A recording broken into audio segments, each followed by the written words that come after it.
View.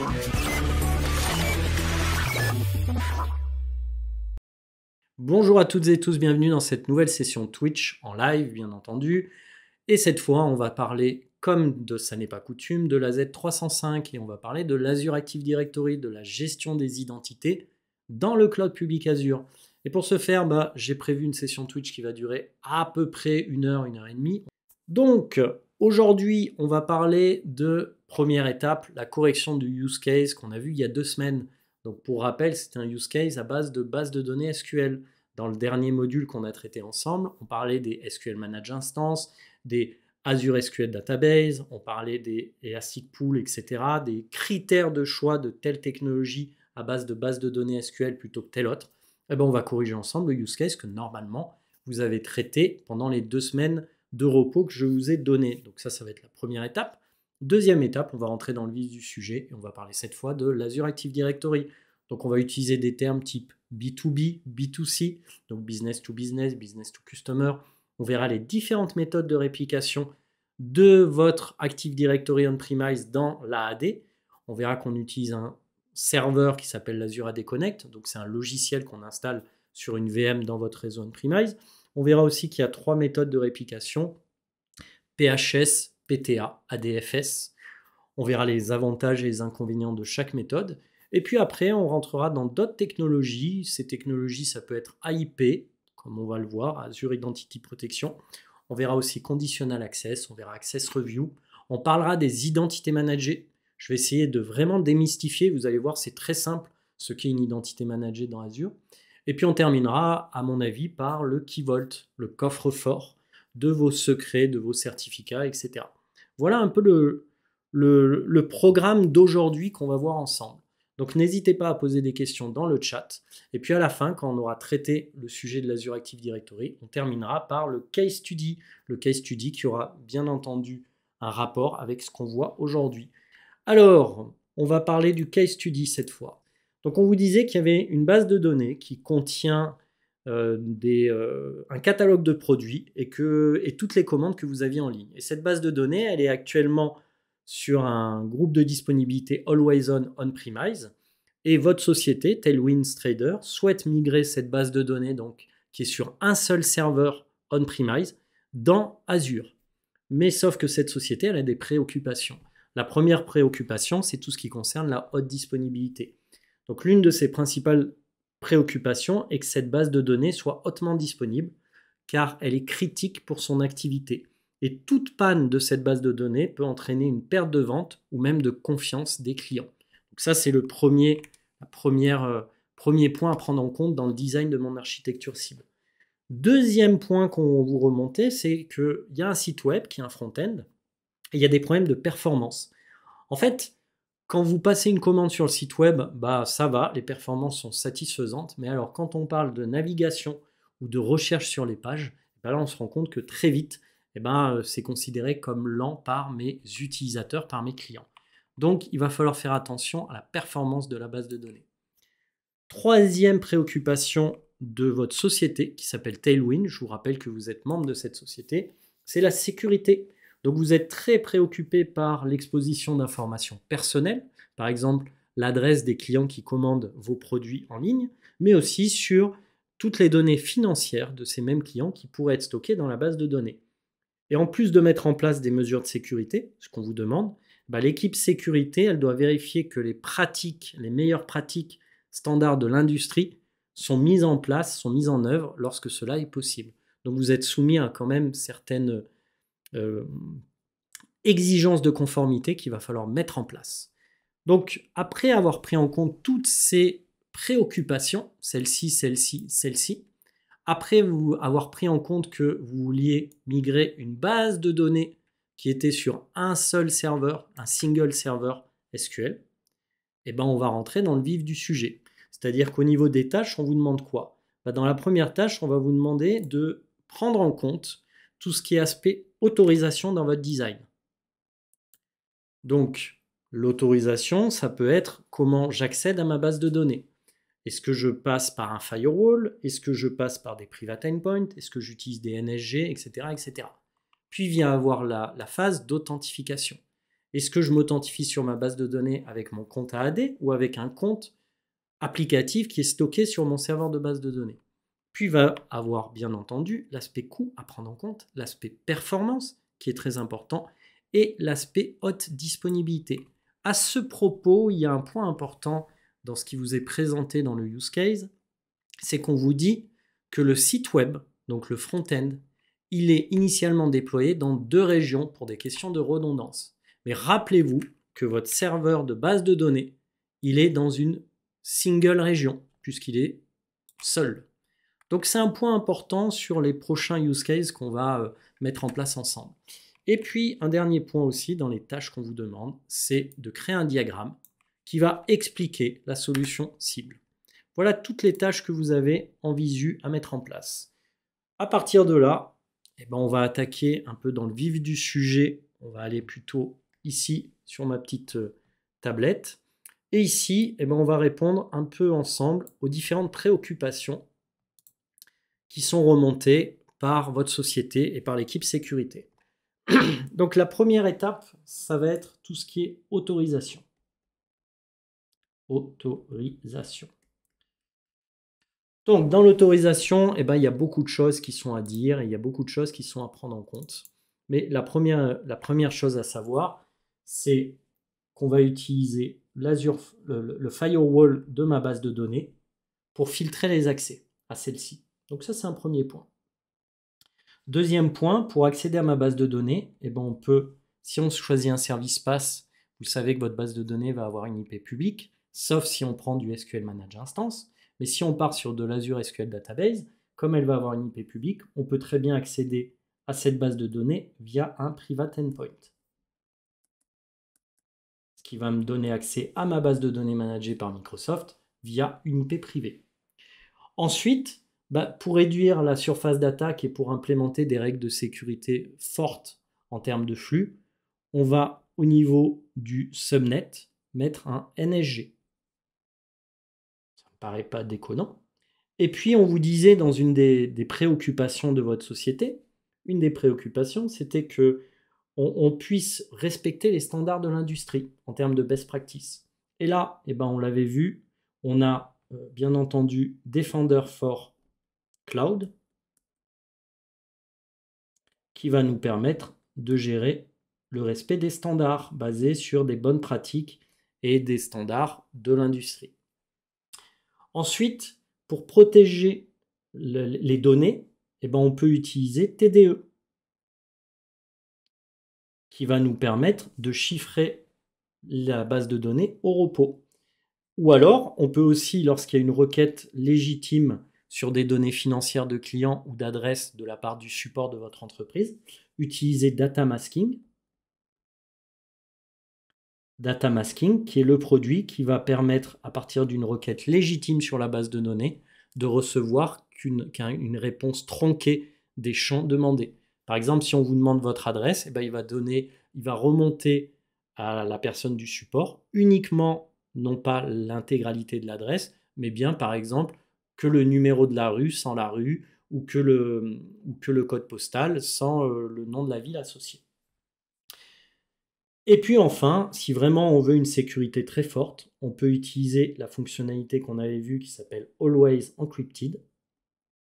Et pour rappel, Always Encrypted va chiffrer la donnée au repos dans la base de données. Elle va chiffrer la donnée quand elle est utilisée par Azure et elle va chiffrer la donnée en transit entre le client et le serveur. Donc ça permet d'avoir un chiffrement de bout en bout des accès à la base de données. Donc voilà pour la partie autorisation.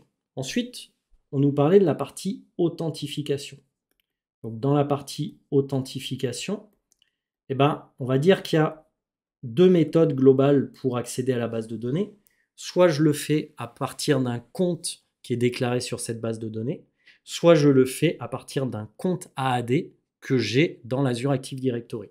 Et donc, ce qu'on peut faire, c'est qu'on peut définir que l'authentification à la base de données, ainsi que l'administration à l'accès à la base de données, sera fait à partir d'un compte de l'AAD. C'était une petite case à cocher que je vous avais montré il y a 2 semaines à l'époque. Un autre point aussi, c'est que ma base de données, pour y accéder, je peux très bien lui créer un compte dans l'Azure AD. ce qui permettra à mes front-ends, qui sont représentés ici, d'accéder à la base de données de manière sécurisée. Et pour y accéder, en créant un compte de ma base de données dans l'Azure AD, je vais utiliser ce qu'on appelle les identités managées. Alors vous allez me dire, oui, mais on ne l'a pas déjà vu. Mais sachez pour plus tard, quand on aura vu ça à la fin de cette session, que vous pourrez utiliser les identités managées pour accéder à la base de données. Donc ça, c'était pour la partie authentification. On va parler maintenant de la partie choix de la base de données. Alors là, le choix de la base de données, c'est assez intéressant parce que je vous ai mis dans mon petit schéma, là, cible, 3 bases de données possibles. Donc, pour résumer, celle qui est au milieu, l'Azure SQL Database, celle-ci, c'est la plus commune. Elle est basée soit sur du DTU en termes de prix, Data Transaction Unit, soit sur du VCore. C'est ce qui est le plus utilisé par nos clients, mais d'un autre côté, ça lui donne un accès public par défaut. Si je veux avoir un accès privé, donc avoir une IP privée associée à mon service de base de données, j'ai 2 solutions. Soit je vais partir sur du SQL Managed Instance, qui est représenté ici, soit je vais partir sur une VM sur laquelle j'ai embarqué le moteur SQL de Microsoft. Le truc, c'est que la VM nécessite de l'administration. Et moi, on va dire que je n'ai pas envie de m'embêter à administrer ma base de données et mon serveur de base de données au quotidien. Donc, dans notre cas, je pense qu'on peut oublier la VM. Dans quel cas on va choisir SQL Managed Instance plutôt que la base Azure SQL Database? Comme je vous l'ai expliqué il y a 2 semaines, il y a 2 critères, on va dire, principaux. Le premier critère d'une SQL Managed Instance, c'est si je veux que ma base de données, elle ait nativement une IP privée associée. Et le deuxième critère, c'est si je veux que ma base de données, elle soit compatible à 99% avec mon moteur de base de données que j'utilisais sur du SQL on-premise. En l'occurrence, dans le use case, on ne vous parle pas d'un problème de compatibilité lors de la migration. On ne vous dit pas, oui, votre base de données, elle va peut-être avoir des problèmes lors de la migration si vous le faites sur du modèle PaaS, parce qu'il y a telle fonctionnalité qui n'est pas supportée en PaaS dans Azure. On vous dit juste qu'on a du always on. Donc, conclusion, pour faire simple, si on vous parle d'always on, ça tombe bien parce que le always on, il est supporté par les bases de données Azure SQL Database. Donc, on peut oublier l'SQL Managed Instance, puisque pas de problème de compatibilité connu, pas de problème, pas de nécessité d'avoir une IP privée vis-à-vis de ma base de données. Et la logique, c'est vraiment de dire, je veux que ma base de données elle soit managée par Microsoft. Donc au final, moi je partirais sur une Azure SQL Database, qui est un service qui est managé. Et d'ailleurs, j'ai été un peu plus loin que ce qui vous est demandé dans le schéma d'architecture, parce que je mets un application gateway pour renvoyer les requêtes sur des services PaaS qui sont des web apps dans Azure. Et ces services PaaS vont communiquer avec un autre service PaaS qui est votre base de données et qui est représenté par le back-end. Donc là, on va dire que j'ai le front-end et là, j'ai le back-end qui serait une Azure SQL Database. Donc là, on répond à l'aspect coût de ce qui était demandé, puisque dans l'aspect coût, on va partir sur du Azure SQL Database, a priori avec du DTU, ou alors si vraiment on veut des performances en termes de compute, on partirait sur du VCore. Mais on n'a pas assez d'infos pour savoir si c'est vraiment nécessaire de partir sur du DTU ou du VCore. Et bien entendu, le Private Endpoint permettra d'accéder à cette base de données via une IP privée qui est représentée par une NIC et une zone DNS privée qui pointe sur le nom de domaine public de votre base de données Azure SQL Database. Donc on répond à tout ça.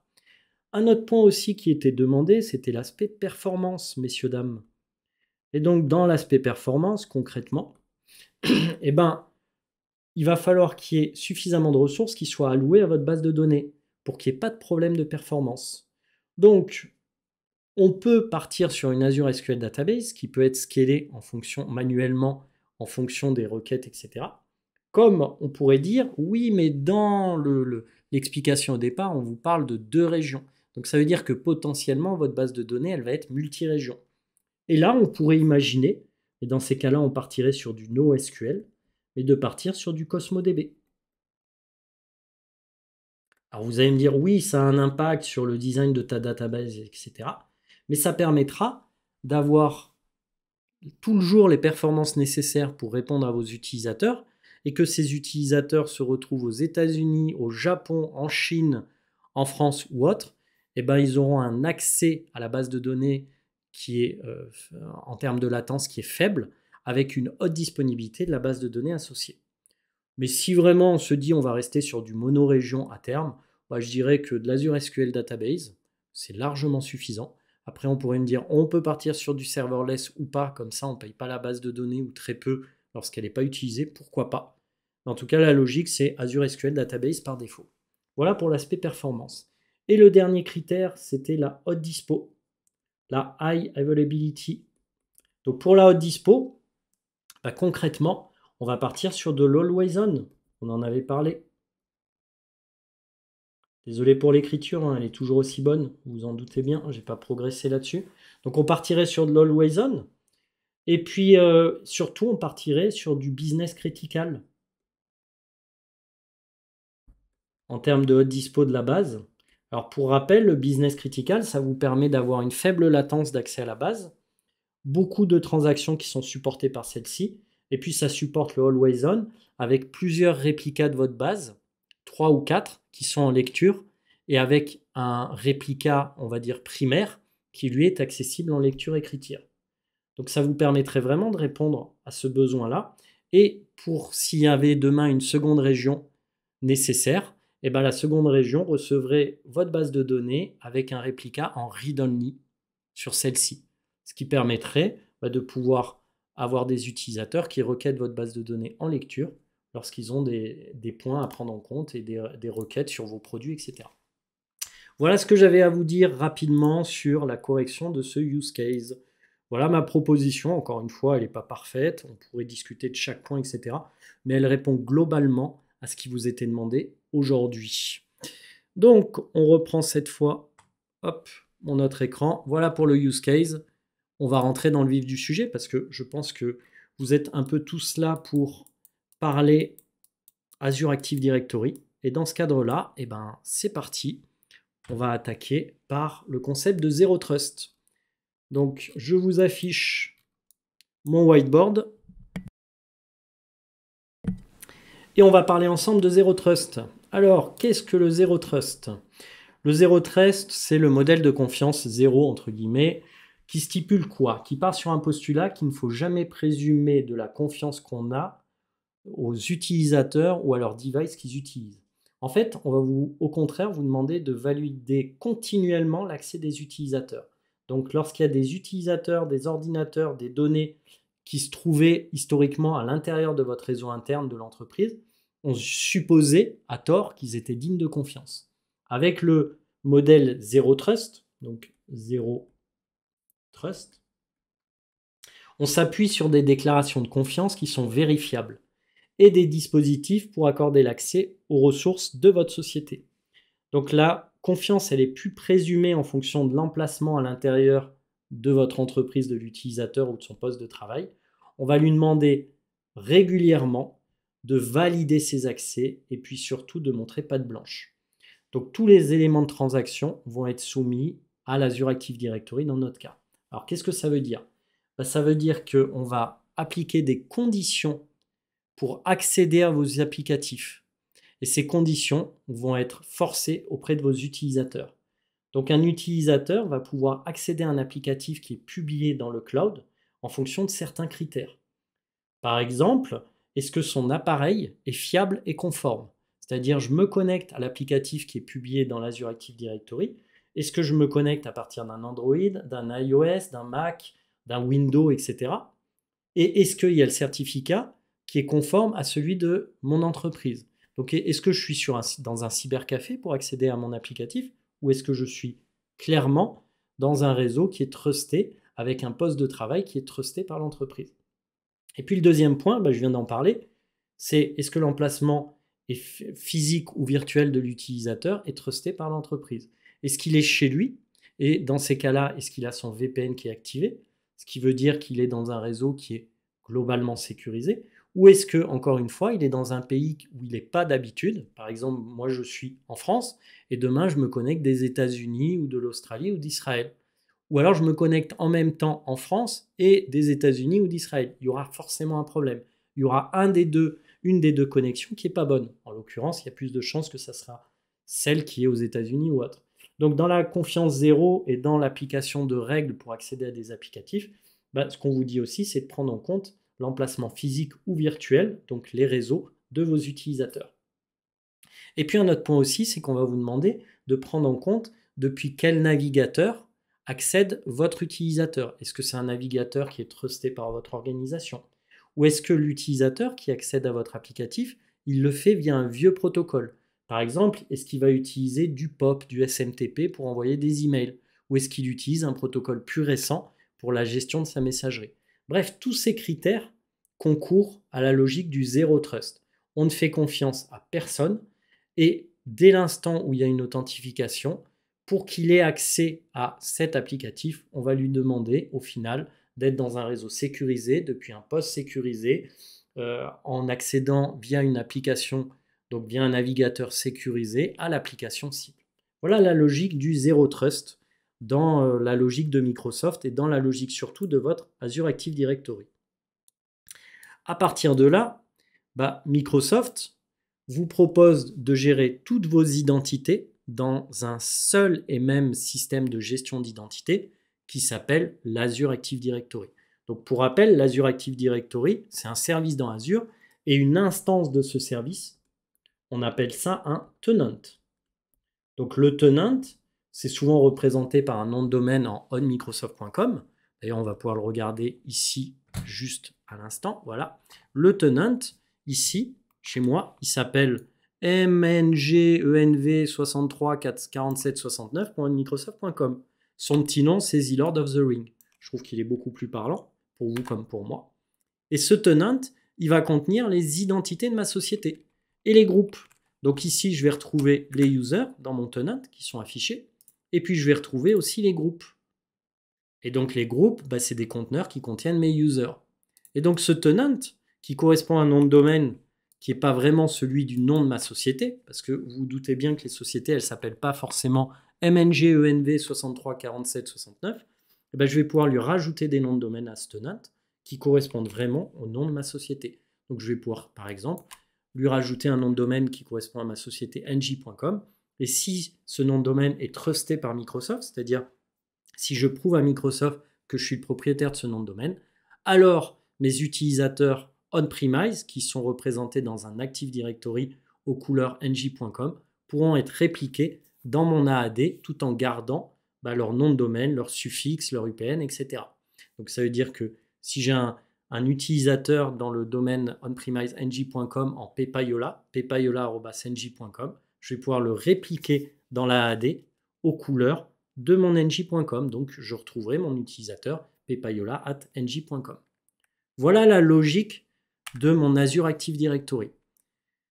Pour rappel aussi, je sais que je vous fais un rappel de tout ce qu'on a déjà vu dans l'AZ104, mais quand même, un tenant est rattaché à plusieurs abonnements. Abonnement 1, alors souscription 1, souscription 2, souscription 3. Par contre, un abonnement ne peut être rattaché qu'à un seul tenant. Moralité, les utilisateurs qui sont stockés dans votre tenant sont bien entendu en mesure d'accéder à vos abonnements si vous leur donnez les droits, et ils sont aussi en mesure éventuellement d'accéder à votre tenant, là aussi si vous leur donnez les droits. Et tout est basé sur des niveaux de RBAC, Role Based Access Control, c'est-à-dire qu'en fonction de mon rôle dans l'entreprise, je vais pouvoir accéder soit au tenant, soit à mes abonnements, soit aux deux. Donc Microsoft met à disposition ce qu'on appelle des rôles built-in. Alors, je vous raconte tout ça, mais je vous parlais de synchronisation. Je vous disais, un utilisateur on-premise dans un domaine A peut se retrouver dans l'AAD avec le même nom de domaine A. Et comment ça se passe? Ça se passe grâce à un petit logiciel qui est représenté ici, qui s'appelle l'Azure AD Connect. Ce petit logiciel, au final, on le crée sur une VM, on l'installe sur une VM de votre infra on-premise. Donc concrètement, ça veut dire quoi? Ça veut dire que dans votre infra on-premise, vous avez des contrôleurs de domaine, DC1, DC2 par exemple. On va installer ce logiciel qu'on appelle l'Azure AD Connect. Et ce logiciel, il va être chargé de répliquer des users et des groupes dans la AD. Et c'est vachement utile parce que ça va me permettre de m'authentifier sur les clouds de Microsoft, que ça soit Dynamics, que ça soit Office 365, que ça soit Azure, que ça soit les applications publiées sur l'Azure Active Directory. Je vais pouvoir m'authentifier sur celle-ci grâce à mon compte Active Directory on-premise. Donc l'Azure AD Connect, c'est quelque chose de fondamental et c'est ce qui vous permet vraiment de répliquer vos utilisateurs de votre Active Directory on-premise qui sont stockés sur des contrôleurs de domaine dans l'Azure AD. Et là où ça devient intéressant, c'est que vous avez 3 méthodes de réplication possibles. Donc la première méthode, c'est la méthode la plus simple à mettre en place, c'est la méthode qu'on appelle PHS. Alors PHS, ça veut dire Password Hash Synchronization. Le principe de cette méthode, c'est qu'on va synchroniser dans Azure les users et le hash de leur mot de passe. Alors quand je dis le hash, pour rappel, le hash c'est quoi? C'est qu'on va, à partir d'une formule mathématique, d'un algorithme, on va créer une empreinte de ce mot de passe qui est inintelligible pour l'être humain. C'est-à-dire qu'à partir de cette empreinte, on ne peut pas retrouver le mot de passe. Mais ce mot de passe qui est unique, on ne va pas le synchroniser dans la AD, on va synchroniser son hash. Ce qui va permettre à un utilisateur qui veut s'authentifier dans la AD pour accéder à un applicatif, de rentrer son login, de rentrer dans la case prévue à cet effet son password, et à partir de son password, on va créer un hash de celui-ci dans la AD, et on va comparer le hash qui est stocké et qui a été répliqué par l'Azure AD Connect avec le hash que vient de rentrer l'utilisateur. Et si les deux hashes sont identiques, alors ça veut dire que le mot de passe est bon. Donc l'avantage du PHS, c'est que vous allez pouvoir répliquer les users, les hashes. Bon, alors bien entendu, on réplique les groupes, mais ça sera toujours le cas. Mais ce qui nous intéresse, c'est que c'est une méthode qui est relativement rapide à mettre en place puisqu'elle ne nécessite qu'un seul serveur sur lequel vous avez installé l'Azure AD Connect. Le truc avec cette méthode, c'est que vous allez stocker les hashes de vos mots de passe dans l'Azure AD. Alors, même si on ne peut pas retrouver le mot de passe à partir du hash, et qu'en plus il y a un composant aléatoire qu'on appelle le cell, dans tous les cas de figure, il y a certains clients qui n'aiment pas stocker les hashes de leur mot de passe dans l'Azure AD. Donc ça, c'est l'inconvénient de la méthode. L'avantage, c'est que pour authentifier un utilisateur, on n'a pas besoin d'avoir une interaction avec le réseau on-premise. C'est-à-dire que vos contrôleurs de domaine ne vont pas servir à authentifier les utilisateurs qui sont dans la AD. La AD est autonome pour les authentifier. Donc ça, c'est le PHS. Deuxième méthode possible, ce qu'on appelle le PTA. Password True Authentication. Alors là, c'est un peu différent parce qu'on va synchroniser les users. Alors bien entendu, les groupes aussi, je le marque, mais voilà. On va synchroniser les users et les groupes, mais on va plus synchroniser les hashes des mots de passe. Donc ça veut dire que dans la AD, on va se retrouver qu'avec les users et pas avec leur hash. Et donc, ça veut dire quoi? Ça veut dire que on-premise, il va falloir installer deux nouveaux serveurs sur lesquels on va installer un agent, qui est l'agent Azure AD Proxy de mémoire, AD Proxy. Et cet agent, il va transmettre les requêtes d'authentification en provenance de l'AAD à vos contrôleurs de domaine. Donc ça nécessite d'installer deux VM. Et puis, vous l'avez compris, ça empêche d'une certaine façon un utilisateur de s'authentifier dans l'AAD s'il n'y a pas d'interco avec votre réseau on-premise. Puisque c'est les agents qui vont transmettre les requêtes d'authentification, etc. à vos contrôleurs de domaine. Et comme ces agents, ils sont installés sur des serveurs, des VM on-premise, si votre liaison VPN avec votre réseau on-premise tombe, ou si votre liaison ExpressRoute avec Azure tombe, vous ne pourrez plus authentifier les utilisateurs. Donc le PTA, c'est bien, mais ça nécessite une interco. Et un autre avantage du PTA que je n'ai pas mentionné, c'est que vos stratégies de mot de passe, vos policies de mot de passe on-premise vont être maintenues dans la AD.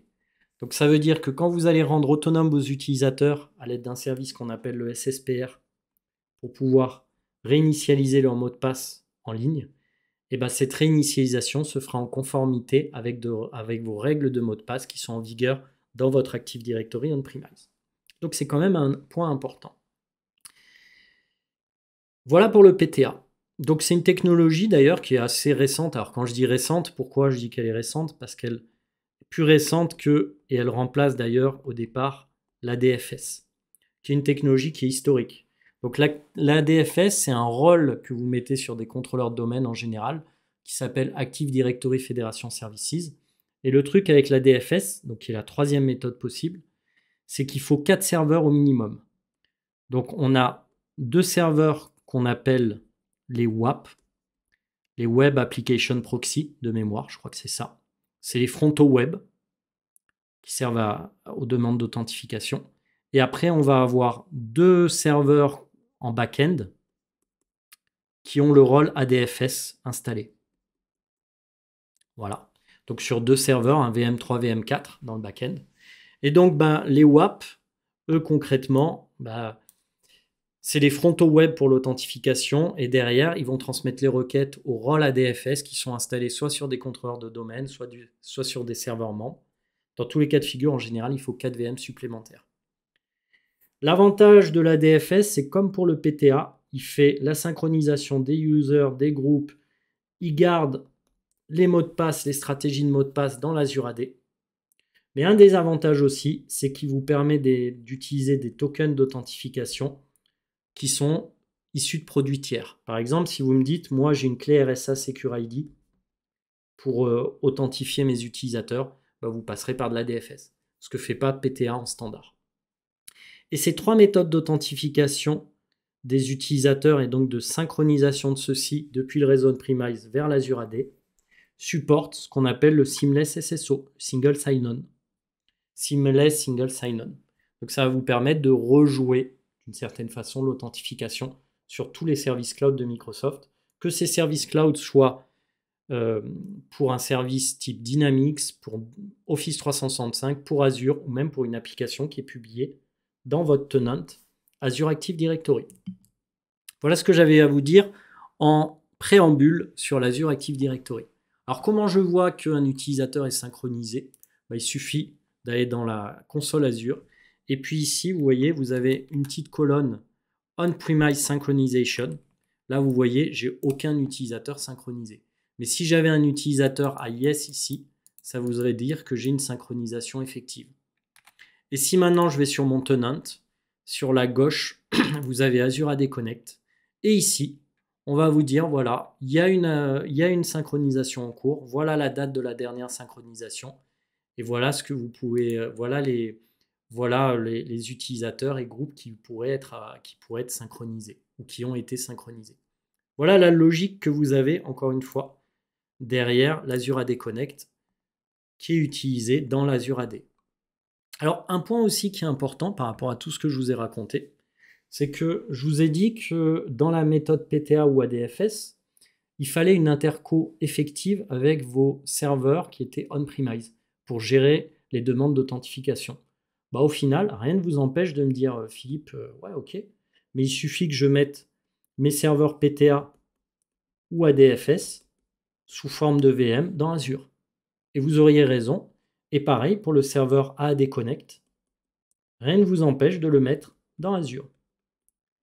Et vous allez me dire, ouais, mais ok, mais il y a des contrôleurs de domaine aussi qui vont gérer les authentes. Ben oui, mais rien ne vous empêche de mettre des contrôleurs de domaine sous forme de VM dans Azure aussi. Ce qui permettra que si jamais l'interco tombe avec votre réseau on-premise, vous puissiez continuer à authentifier les utilisateurs, synchroniser leur mot de passe, blablabla, et toute la logique qu'il y a derrière. Alors, bien entendu, s'il y a un nouvel utilisateur on-premise qui arrive dans l'entreprise, il ne pourra pas être synchronisé dans la AD, dans ce que je viens de vous expliquer. Mais d'un autre côté, ça permet, dans tous les cas de figure, de se prémunir contre une perte de connexion pour les utilisateurs existants. Donc, pensez-y à cette logique de design d'architecture où je vais étendre mon Active Directory dans Azure sous forme de VM, que ce soit pour l'Azure AD Connect, que ce soit pour mes contrôleurs de domaine, que ce soit pour la couche DNS, que ce soit pour la DFS ou que ce soit même pour le PTA. Voilà la première chose à connaître. Deuxième chose à connaître, vous le savez sans doute, mais dans l'Azure Active Directory, vous avez le concept de B2B, de business to business. Alors, pour rappel, le business to business, le B2B, c'est quoi? C'est le fait que j'ai un tenant Azure Active Directory. Dans ce tenant, j'ai des utilisateurs qui sont synchronisés. J'ai des utilisateurs qui sont ce qu'on appelle cloud natif ou membres, c'est-à-dire qui sont issus de l'Azure Active Directory.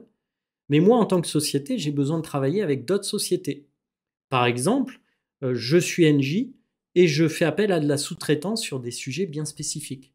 Et dans ces cas-là, ce qui va se passer, c'est que je vais inviter des utilisateurs à accéder à mon tenant pour travailler sur mes abonnements. Et comment je vais inviter ces utilisateurs d'autres tenants d'accéder à mes abonnements? Tout simplement en les invitant à joindre mon tenant. Donc je vais aller dans User sur mon tenant, je vais cliquer sur Invite External User. Et là, je vais pouvoir, dans un but de collaboration, inviter par exemple Christophe d'Avanade. Donc là, je vais rentrer l'email de Christophe chez Avanade. Bon, admettons c'est ça, même si ce n'est pas son email. Voilà, avanade.com.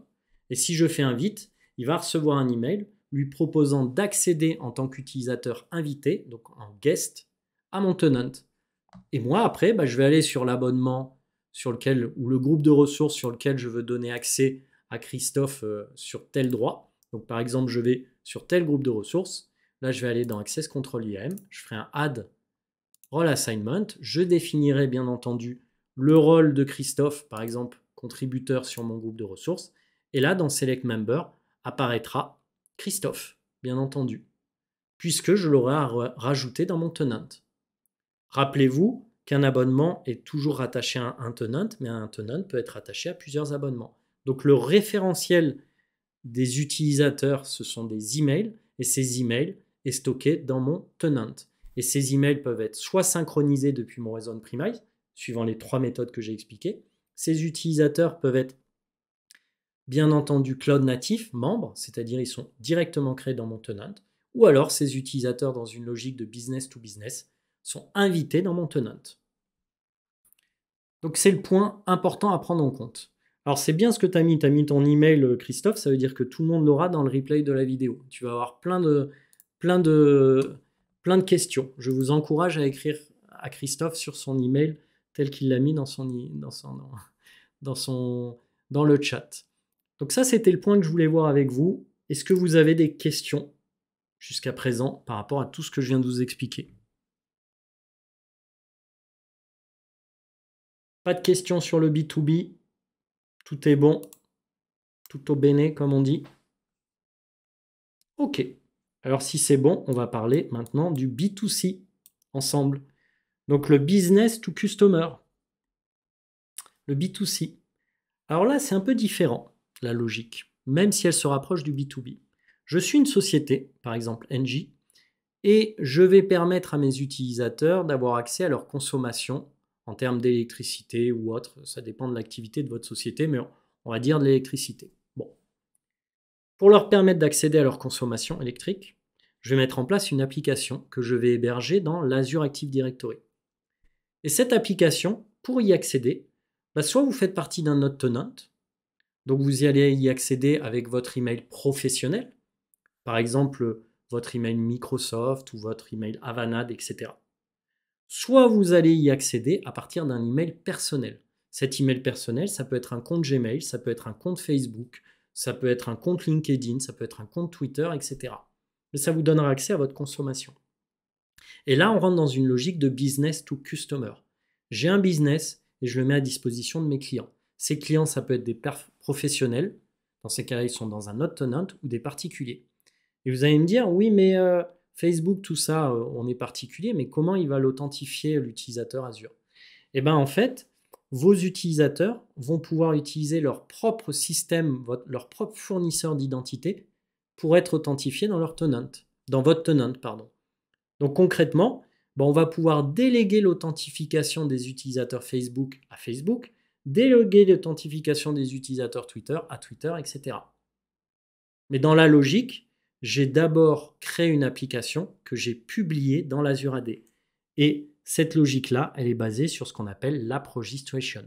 Donc je crée une application qui est hébergée dans l'Azure AD, qui est hébergée sur un abonnement Azure, sous forme de VM. Donc imaginez Dans mon groupe de ressources, cette VM-là, elle héberge mon application. Bah, ce qui va se passer, c'est que dans l'Azure Active Directory, bah, je vais enregistrer mon application. Donc, je vais faire ce qu'on appelle un app registration.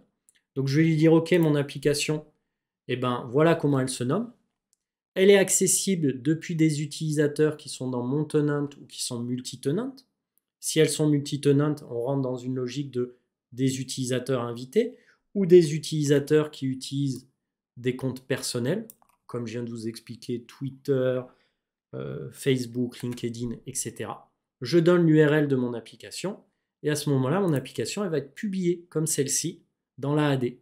Et puis ce que je vais faire, c'est que en allant sur cette application, je vais pouvoir commencer à faire ce qu'on appelle le branding, c'est-à-dire mettre un logo qui apparaîtra en ligne, mettre une description de mon application, un contrat associé, etc. Et puis je vais pouvoir lui donner accès à l'utilisateur à cette application. Donc je pourrais, à partir d'un portail qu'on appelle My Apps, avoir accès à toutes les applications qui sont publiées par mon entreprise. Donc ici, par exemple, on retrouvera cette application-là, vous voyez, qui est là.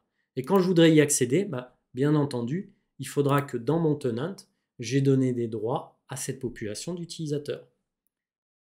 Un autre point aussi, c'est que ces applications-là, encore une fois, on l'a vu, on pouvait faire du branding, mais on peut les rendre disponibles à plus large échelle auprès de différentes entreprises, etc. Et dans ces cas-là, on va rentrer dans la logique de B2C pur, où je vais pouvoir avoir une application qui est accessible depuis différents endroits du globe, à partir derrière des front door, derrière des CosmoDB, etc. Voilà ce que j'avais à vous dire sur le B2C, donc le business to customer. Donc si on regarde aussi, il y a des applications qui sont déjà publiées dans le Marketplace Azure. Vous les voyez ici, ces applications. Et puis on peut même, en installant un agent qui s'appelle l'AD Proxy, et là vous allez dire, mais il nous a parlé du même agent PTA, c'est le même agent. Alors je crois que c'est valable que sur des serveurs Windows de mémoire, mais vous allez même pouvoir publier dans l'AD vos applications qui sont stockées sur des serveurs on-premise, puisque c'est l'agent qui est installé sur ces serveurs on-premise, qui va servir à publier ces applicatifs. Voilà ce que j'avais à vous dire ici. Et puis un dernier point aussi, dans External Identity, ici on va retrouver les providers d'identité, on retrouve Google, Facebook, qui pourront publier votre application, et qui pourront authentifier les utilisateurs sur votre application. Sachez que l'AAD gère, donc au niveau des protocoles d'authentification, on gère le SAML, le WS Federation et l'OAuth avec de l'OpenID.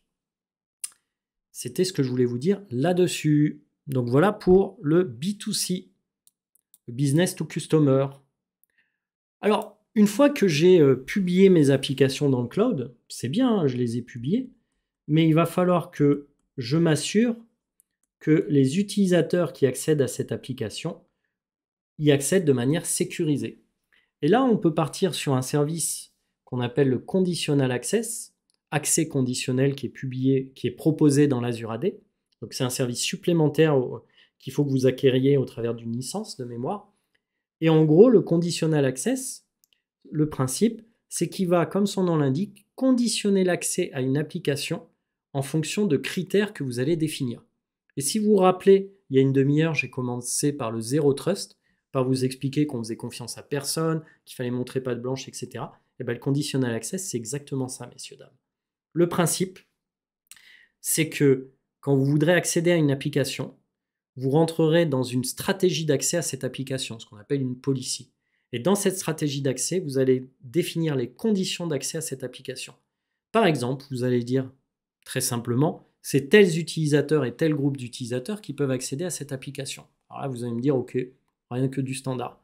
Mais ensuite, vous allez pouvoir dire quel est le device et quel est l'état du device de l'utilisateur qui accède à cette application. Par exemple, vous allez dire, est-ce que le poste de travail, c'est du Windows ou du Mac? Et est-ce que l'antivirus est à jour, le pare-feu est activé, etc. Ensuite, vous allez pouvoir vérifier, en fonction des critères d'accès, d'où vient l'utilisateur, depuis quelle IP, depuis quel pays. Et puis, vous allez pouvoir aussi vérifier qu'il se connecte à votre application à l'aide d'un client, donc par exemple d'un browser, qui est sécurisé, qui est récent, ou d'un protocole, dans notre cas, qui lui n'est pas un protocole legacy, mais bien un protocole récent. Alors concrètement, vous allez me dire, ouais mais c'est bien beau, où est-ce qu'on voit les protocoles qui sont utilisés par les utilisateurs qui accèdent à la AD? Dans la AD, tout en bas, vous avez Sign in Log.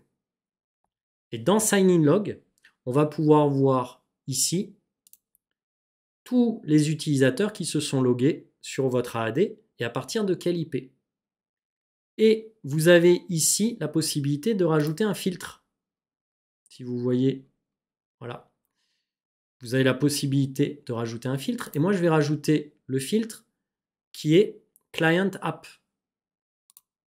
Et à partir de là, regardez, si je vais de nouveau dans le filtre, on va voir tous les vieux protocoles legacy qui sont utilisés pour l'authentification sur votre AD.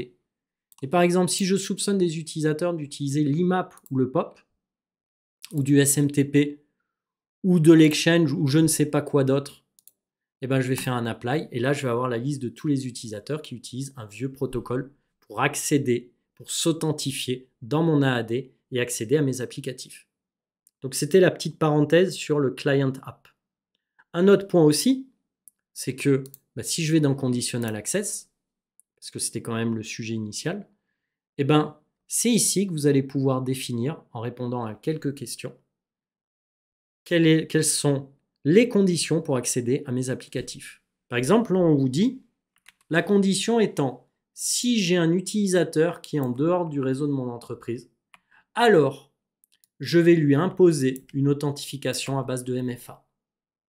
Ça veut dire que si je ne suis pas dans le réseau de l'entreprise, qui est toujours utilisé au quotidien, etc., donc dans les locaux de l'entreprise, par exemple si je suis dans un cybercafé, alors quand bien même je me suis authentifié à l'aide de mon login password, il va me demander d'utiliser par exemple mon smartphone pour m'authentifier sur l'applicatif.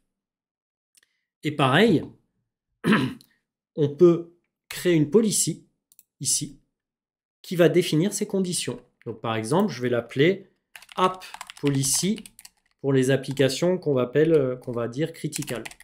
Donc vraiment pour les applications très critiques pour l'entreprise. Donc la première chose, je vais dire à qui s'applique cette policy. Donc je vais définir soit tous les utilisateurs, soit certains utilisateurs de mon AAD. Et ces utilisateurs, ça peut être des guests, ça peut être des utilisateurs membres, ça peut être des utilisateurs synchronisés, etc.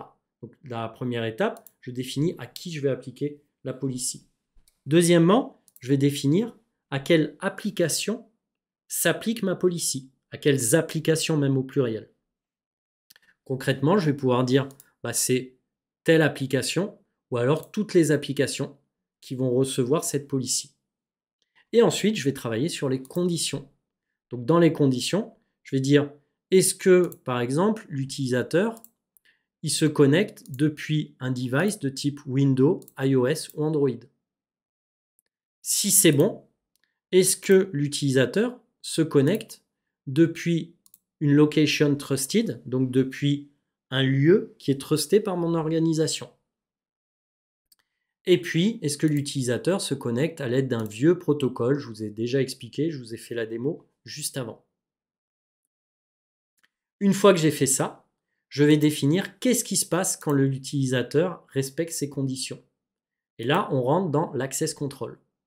Et vous allez pouvoir définir sur la droite, est-ce que je vais demander une authentification multifacteur, par exemple, quand bien même l'utilisateur aurait bien mis le bon login et le bon mot de passe. Et je peux même forcer l'utilisateur à changer son mot de passe avant d'accéder à l'applicatif, pour être bien sûr que c'est celui qu'il prétend être qui veut accéder à cet applicatif. Voilà, donc ça c'est Conditional Access. Alors, on me demande licence, oui c'est du P1, effectivement. Mais en tout cas, mon propos c'est de vous dire, donc c'est un produit qui est payant. Alors, quelle est la différence entre App Registration et Enterprise Application? Dans App Registration, Enjoy, tu vas pouvoir avoir tes propres applications qui vont être publiées dans le portail MyApps. Dans Enterprise Application, c'est basé sur des applications en priorité qui ont été publiées dans le marketplace par des tiers, par exemple Amazon, Salesforce, Google ou autres, qui ont publié leurs propres applications. voilà ce que je pouvais te répondre là-dessus. Voilà pour le conditional access. J'espère que on est tout bon là-dessus. Donc encore une fois, produit payant. Tant qu'on en est à discuter des différents services qui sont proposés par Microsoft pour sécuriser l'accès à vos identités dans le cloud, eh ben on va peut-être parler des Identity Protection, AIP, Azure Identity Protection. Alors le principe d'AIP, c'est que c'est un service qui va se baser sur les connaissances acquises par Microsoft au niveau des comptes par exemple Xbox, au niveau des organisations qui utilisent l'AAD. Et Microsoft va analyser des signaux faibles tous les jours pour identifier les menaces potentielles et ainsi utiliser ces signaux faibles dans une logique d'intelligence artificielle pour détecter des attaques sur votre Azure Active Directory. Donc en gros, Identity Protection, il va détecter des risques qui sont basés par exemple sur des IP inhabituels que vous utilisez pour accéder à votre AAD, des IP anonymes, des IP liés à des programmes malveillants, etc., etc., ou des attaques de type brute force sur votre AAD pour accéder à vos applicatifs à partir de votre compte d'utilisateur. Et tous ces signaux, ils peuvent déclencher des mesures automatisées qui vont, par exemple, requérir l'utilisation d'une authentification supplémentaire, donc du MFA, pour accéder à vos applications. Ou alors bloquer l'accès de l'utilisateur qui est considéré à risque jusqu'à ce que l'administrateur approuve manuellement son accès. Et AIP va générer 3 rapports: les utilisateurs qui sont à risque dans votre réseau, les connexions risquées et les détections de risques. Et pour chaque niveau de risque, on a 3 niveaux différents: le faible, le moyen et le critique. Alors vous allez me dire, Philippe, ça ressemble vachement à Conditional Access. Eh bien vous auriez raison, et c'est pour ça que maintenant, on conseille de passer nos clients sur du Conditional Access plutôt que de rester sur de l'AIP. Globalement, Conditional Access fait tout ce que fait AIP, mais fait d'autres choses supplémentaires que je vous ai montré tout à l'heure. Mais sachez que Azure Identity Protection, vous pouvez le retrouver là aussi dans le portail Azure. Donc, tout simplement en tapant Identity Protection. Voilà, Azure AD Identity Protection. Et ici, vous allez avoir les fameux rapports basés sur les connexions, les utilisateurs à risque, etc. Vous allez avoir des statistiques. Vous allez pouvoir recevoir ces rapports par email et vous allez pouvoir définir la réponse quand il y a une connexion qui est considérée comme à risque. Donc, est-ce que j'attends l'approval de l'utilisateur ou est-ce que je requiers que l'utilisateur utilise une méthode d'authentification forte à base par exemple de biométrie, son empreinte digitale, ou à base d'authentification à base de son smartphone, là aussi. Voilà pour l'AIP.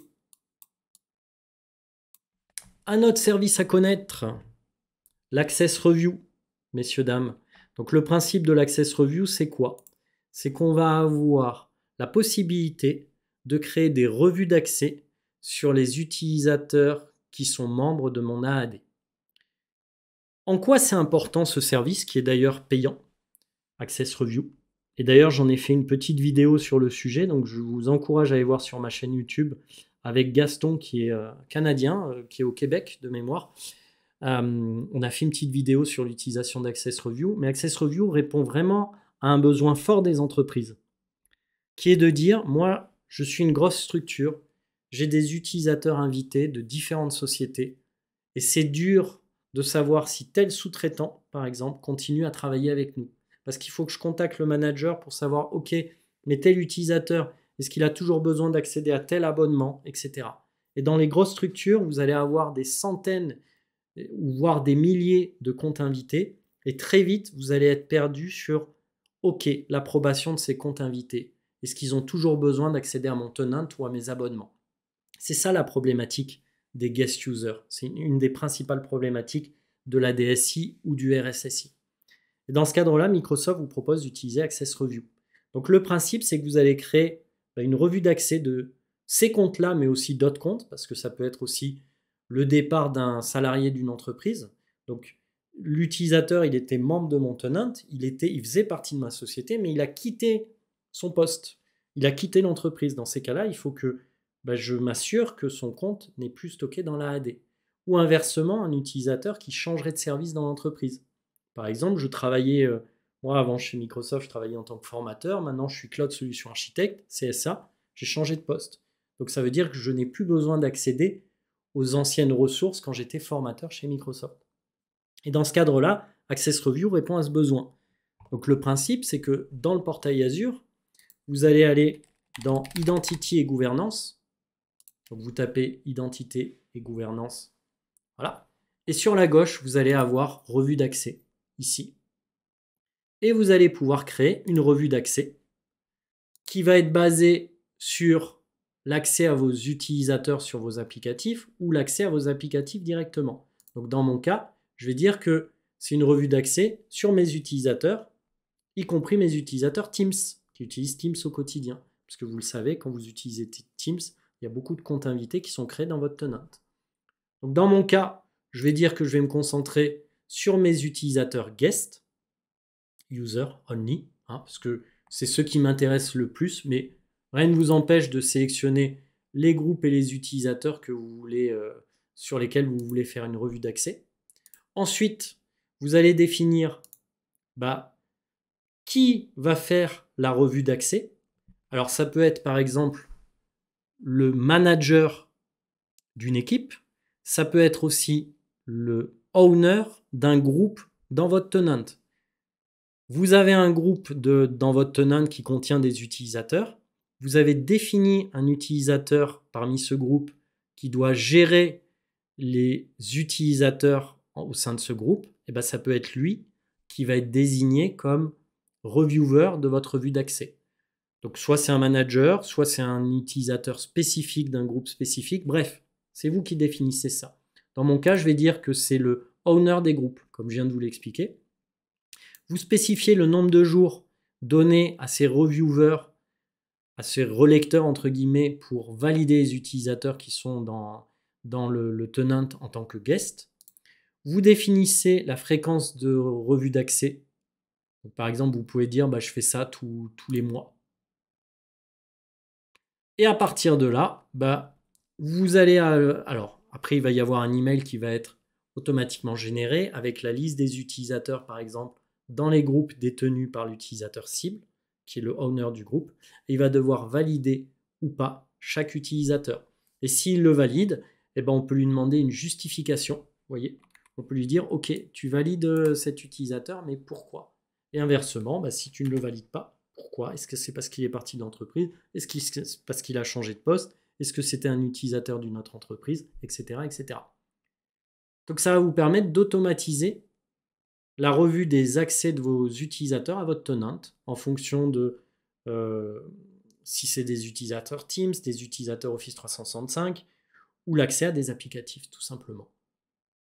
Voilà pour la revue d'accès. Il nous reste 2 choses à voir en 20 minutes avant de terminer. Et alors là, je vais parler d'un sujet hyper important. J'espère que vous êtes encore là. On va parler des identités managées. Alors objectivement, le concept, il est assez simple à comprendre s'il est bien expliqué. Et j'espère que ce soir, vous endormirez, alors pas forcément en pensant à moi, mais au moins en pensant « Ok, j'ai compris les identités managées ».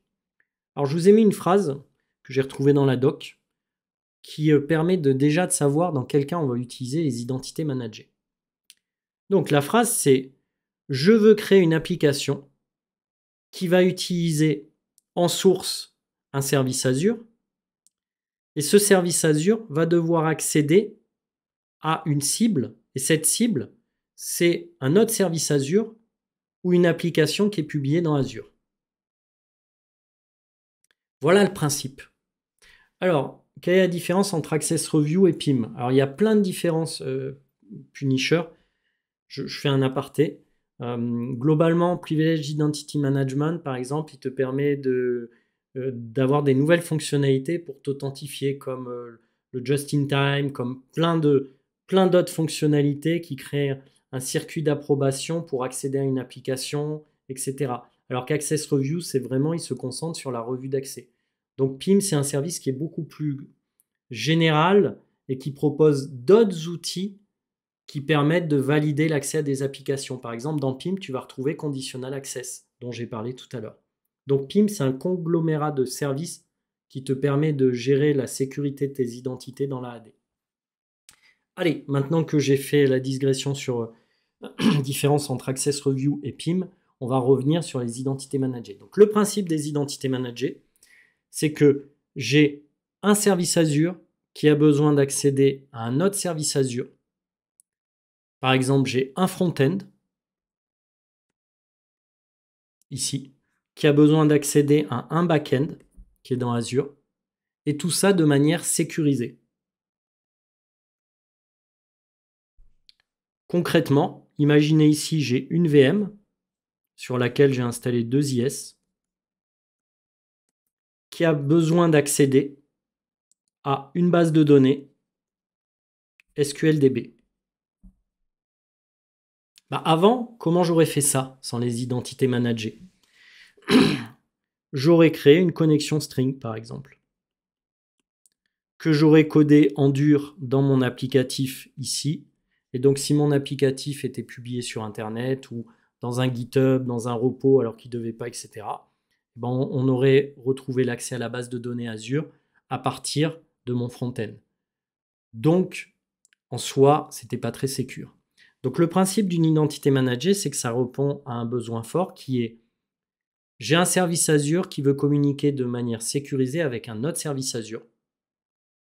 Et pour y parvenir, les identités managées, comme son nom l'indique, si je devais le résumer, une identité managée, c'est un compte de service. C'est ça une identité managée. Sauf que ce compte de service, il est stocké dans l'AAD. Tout à l'heure, je vous ai dit qu'on crée une VM 2IS. Donc cette VM, je vais l'appeler W2K19. Voilà le nom de la VM dans Azure. J'ai une VM W2K19. Et ici, j'ai une base de données que je vais appeler SQLDB. Démo. Voilà le nom de ma base de données dans Azure.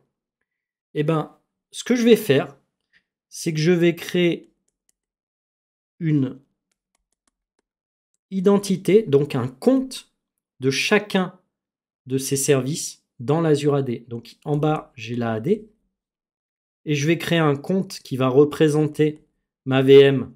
Et ce compte va s'appeler W2K19. Donc il va y avoir un compte de service qui va s'appeler W2K19. Et en parallèle, je vais créer un compte qui va s'appeler SQLDB Demo. Et comme ces deux services Azure gèrent l'authentification à base d'Azure Active Directory, je vais pouvoir permettre à ma base de données SQL Demo de recevoir des requêtes de ma VM. Et comment je vais pouvoir permettre cette authentification, cette gestion des droits, etc. via le modèle Airback de Microsoft. Donc ça veut dire que je vais créer par exemple une identité managée W2K19 qui va être un utilisateur, même si c'est un utilisateur qu'on appelle un service principal, mais c'est un utilisateur qui a un compte de service. Et dans l'Access Control IAM de mon service de base de données à droite, je vais rajouter avec un rôle particulier, par exemple contributeur ou reader ou je ne sais quoi, le compte W2K19 sur ma base de données. Ce qui va permettre à mon front-end de communiquer avec mon back-end de manière sécurisée. Donc le premier prérequis, c'est que le service Azure gère l'authentification AAD. Et le deuxième prérequis, c'est que le service soit dans Azure. Alors, je vous dis quand même un peu, je modère mes propos parce que on peut aussi installer un agent sur des infra on-premise pour que ces agents créent un compte de service dans la AD qui s'appelle une identité managée. Donc ça veut dire que vous pouvez même utiliser des VM on-premise pour communiquer avec des ressources Azure de manière sécurisée à base d'identité managée. Et il existe deux types d'identités managées. Donc je vais répondre à un de vos collègues, P-Punisher, qui vient d'en parler là à l'instant. Donc, il existe deux types d'identités managées. On a les identités managées qu'on appelle système. Et on a les identités managées qu'on appelle user. Quelle est la différence entre les deux et dans quel cas on utilise l'une plutôt que l'autre? Dans l'identité managée système, moi j'appelle ça du 1 pour 1. Ça veut dire que si j'ai une VM, ma W2K19, eh ben, je vais avoir un compte dans la AD qui la représente. Mais ça veut dire aussi que si je supprime ma VM, donc si ma VM dans Azure, elle est supprimée, alors automatiquement, son compte qui est dans la AD va être supprimé. Donc ça veut dire que dans une identité managée système, la vie du compte de service est la même que le service qu'elle représente dans Azure. Donc si je supprime la ressource dans Azure, ça supprime son identité dans la AD. Ça, c'est pour l'identité managée système. Excusez-moi. Dans l'identité managée user, c'est du 1 pour n. Ça veut dire quoi? Ça veut dire que si... Alors, du n pour 1 plutôt. Si on devait... Ouais, c'est ça. Si on devait... donc, dans l'identité managée user, qu'est-ce que ça veut dire? Ça veut dire qu'imaginez que vous ayez au départ une VM, mais que cette VM, elle est derrière un load balancer, et qu'en fait, elle est automatiquement scalée par Microsoft quand il y a des montées en charge. Donc vous allez aller avoir une deuxième instance, une troisième instance de votre VM. Et en fait, toutes ces instances de votre VM initiale, elles vont être basées sur la même identité managée dans la AD. Donc ça va être une identité managée qui va correspondre quelque part à votre applicatif qui est scalé automatiquement. Et donc le principe avec une identité managée user, c'est que déjà cette identité managée, elle ne suit pas le cycle de vie des ressources qu'elle représente. Ça veut dire que vous pouvez supprimer toutes les VM qu'elle représente, ou même une seule, l'identité managée restera dans la AD. Mais ça permet aussi que quand vous avez du scaling sur des ressources Azure, que toutes ces ressources que vous créez à la volée soient représentées par une seule identité dans la AD, qui est ni plus ni moins qu'un compte de service. Voilà les deux types d'identités managées. J'espère que vous avez tout compris. Moi, je me suis trouvé clair, mais des fois, je me trouve clair et en fait, je ne suis pas clair. Alors, regardez, je vais vous faire une démo, comme ça, vous allez tout bien comprendre. Ici, si c'est visible, et vous me dites s'il y a besoin de zoomer dans le portail, mais je pense que non. Ici, j'ai une VM qui s'appelle W2K19. La voilà. Et puis, en parallèle, j'ai une base de données qui s'appelle DBDemo, qui est managée par Microsoft. La voici. Voilà. Imaginez que sur ma VM W2K19, je veuille, elle représente un front-end, donc elle représente du 2IS par exemple, avec un site web, et je veux la faire communiquer avec ma base de données SQL qui est managée par Microsoft. Et ben je vais rentrer en bas à gauche, identité. Et là, je vais activer l'identité managée sur cette VM.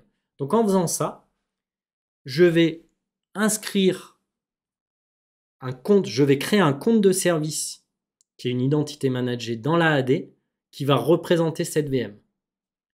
Et ce compte de service, par défaut, il se nomme du même nom que ma VM, donc W2K19. Et vous voyez que je peux créer une identité managée en mode système ou une identité managée en mode user pour ma VM.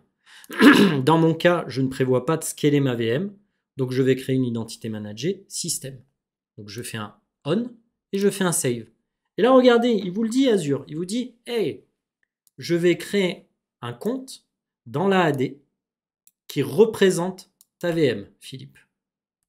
Mais je crée un compte, c'est bien beau, mais après, il va falloir que tu donnes des droits d'accès à ce compte de service, parce que sinon, ça ne sert à rien.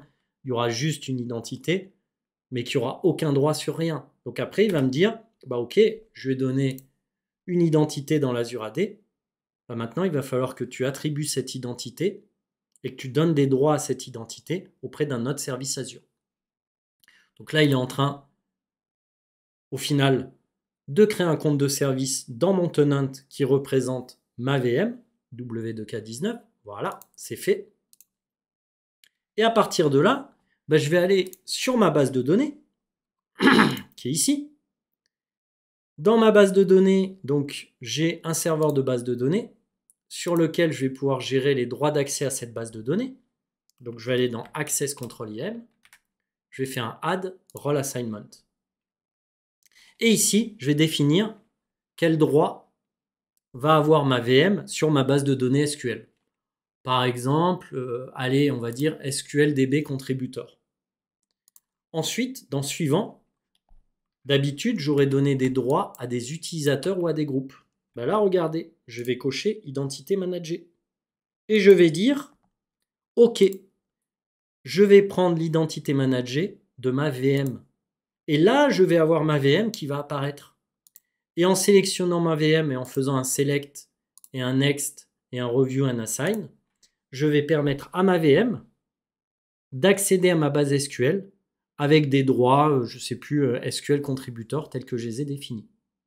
Donc ça va permettre à ces deux services de pouvoir communiquer de manière sécurisée avec des droits d'accès que j'ai spécifiés avant. Voilà pour les identités managées. Moi, je me suis trouvé clair. Maintenant, vous me dites si je ne le suis pas, mais pour le coup, j'ai trouvé que j'avais été assez clair. Un dernier point, c'est les key vaults que je voulais voir avec vous. Donc on a moins de 10 minutes avant que je clôture, donc je vais essayer de vraiment résumer.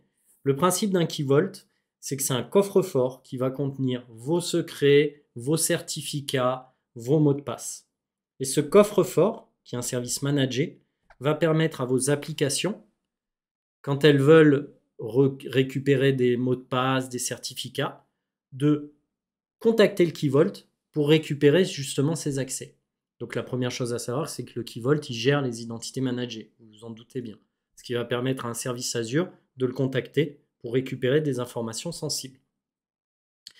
Deuxième point important, c'est que le key vault, il existe en deux versions, la version standard et la version premium.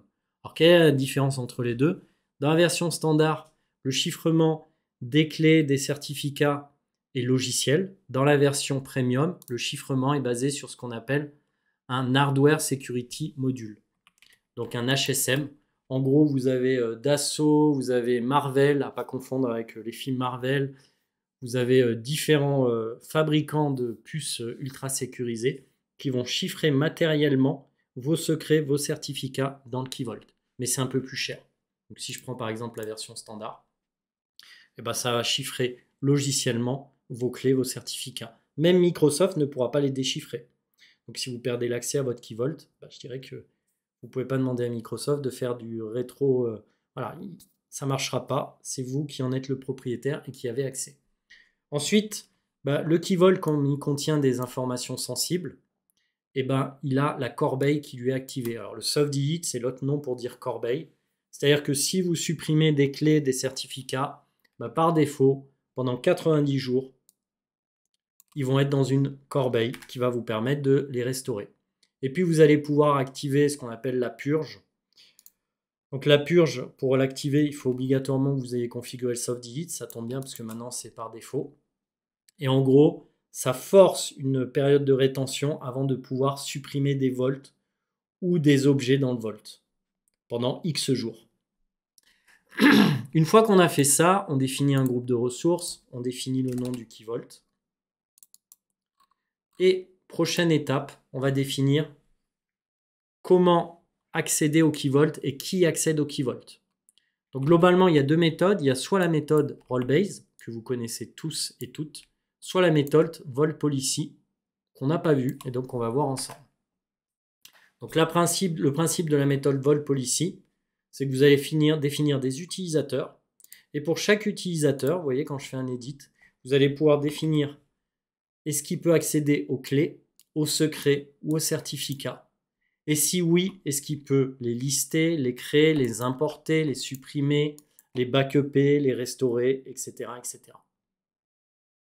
Autre point aussi, ici, et ça c'est, je trouve génial, c'est que vous allez pouvoir faire des références au Key Vault, par exemple lors du déploiement d'une VM. Je m'explique. Au moment de créer une VM, par exemple dans un fichier JSON, en PowerShell, en Bash, etc., vous allez pouvoir faire une référence au Key Vault pour tout ce qui est accès à cette VM, donc le login et le mot de passe associé. Par exemple, celui qui crée la VM n'est pas celui qui va la manager. Voilà la logique intellectuelle qu'il y a derrière. Je suis le créateur d'une VM, mais je ne suis pas l'administrateur de celle-ci. Et donc, si je crée une VM, je n'ai pas besoin d'avoir accès à cette VM en termes de login password. C'est l'administrateur qui aura accès. Moralité, au moment de la création de la VM, vous allez pouvoir faire une référence au Key Vault pour lui dire « Hey VM, le compte login et password nécessaire en administrateur pour accéder à ta VM, c'est pas moi qui crée la VM, qui le rentre manuellement, tu vas le chercher dans le Key Vault. Donc moi qui crée la VM, j'aurai jamais en visu le login et password pour accéder à cette VM. Et vous pouvez faire ça pour d'autres sources Azure que vous allez déployer.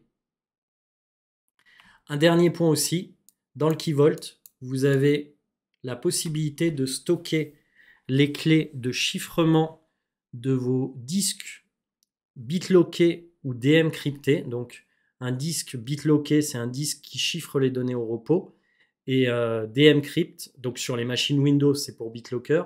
Et pour Linux, c'est DM crypt qui est utilisé.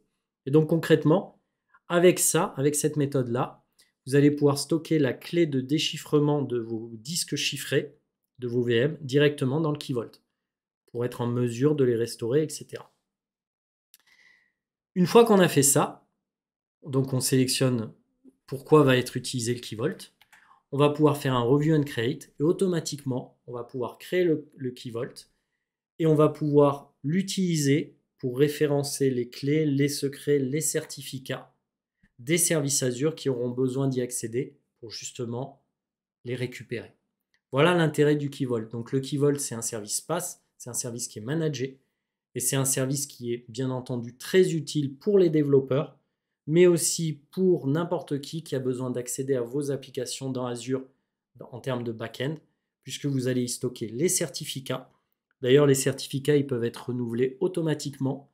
Si le certificat, c'est du DigiCert et un autre, je ne sais plus lequel, on peut les renouveler automatiquement via des API avant d'attendre que le certificat ait expiré et donc que le HTTPS mette un mauvais message dans le navigateur de vos utilisateurs.